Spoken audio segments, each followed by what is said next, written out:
on ne peut que parler de l'Europe, il faut parler d'autre chose aussi, aller au-delà de l'Europe, je crains, à cause d'un sujet très important.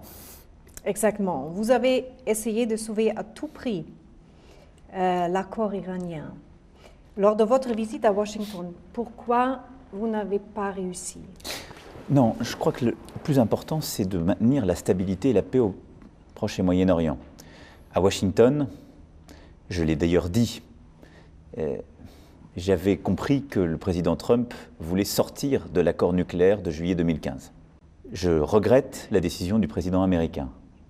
Je pense que c'est une erreur et c'est pourquoi nous, Européens, avons décidé, nous l'avons redit hier soir, de rester dans le cadre de l'accord nucléaire de 2015. Cet accord, nous l'avons négocié, nous l'avons signé, et il est celui qui permet le mieux de contrôler l'activité nucléaire de défense en Iran jusqu'à 2025. Et je crois que c'est très important dans cette période que nous préservions, nous, Européens, le cadre du multilatéralisme. Et à côté de ça, nous avons des vraies convergences de vues et un travail ensemble au quotidien dans la lutte contre le terrorisme avec les États-Unis. En Syrie, nous œuvrons ensemble dans la coalition internationale. Or, en Europe, avec vos idées de réforme européennes, on ne suit pas. Vous ne suivez pas. Êtes-vous déçu d'Angela Merkel? Pas du tout, j'attends plein de réponses. Et il n'y a pas ce sujet-là entre nous. Je pense que pendant longtemps, l'Allemagne a attendu que la France fasse ses réformes. Je veux déjà que tout le monde ait pleinement en tête que la France d'aujourd'hui n'est plus celle d'il y a un an. Et que parfois, dans les débats allemands que je suis avec beaucoup d'attention, on n'a pas toujours intégré que la France avait profondément changé. J'espère beaucoup de la chancelière, de son gouvernement, pour être à la hauteur avec nous de ce moment historique. Nous devons ensemble œuvrer pour faire une Europe plus forte, plus unie, plus souveraine et plus démocratique. Est-ce que vous ne voyez pas que tout ce que vous envisagez ne sera pas possible avec cette Allemagne-là? Je n'ai jamais eu une approche qui consistait à dire la totalité de ce que je propose est à prendre ou à laisser. J'ai donné une ambition, une direction, j'ai fait des propositions. Moi, je souhaite que cette Europe, elle soit plus démocratique et moins bureaucratique.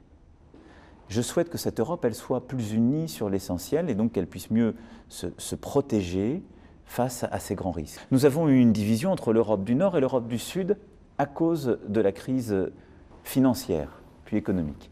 Et nous avons eu une division entre l'Europe de l'Est et l'Europe de l'Ouest à cause de la crise des migrations. Est-ce qu'on pense qu'on peut continuer longtemps comme cela? Non. Il nous faut recréer des solidarités face à chacun de ces risques. C'est ça la réforme que j'ai proposée. J'attends maintenant la réponse allemande. Monsieur le Président, permettez-moi une question délicieuse. En Allemagne, Joli clin d'œil.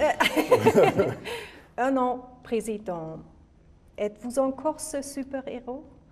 Je ne me suis, moi, jamais présenté comme tel. Beaucoup de gens pensaient qu'il était impossible d'être élu sur un projet européen, une ambition européenne et une ambition de réforme de la France. Et donc, je sais que le projet que je mène est très dur. Depuis le premier jour, je le mène sans répit. Nous avons beaucoup avancé, mais nous avons encore énormément à faire. Je suis un combattant, je ne documente jamais le malheur. Donc, je mettrai toute mon énergie à convaincre. Merci beaucoup. Merci à vous. pour l'interview.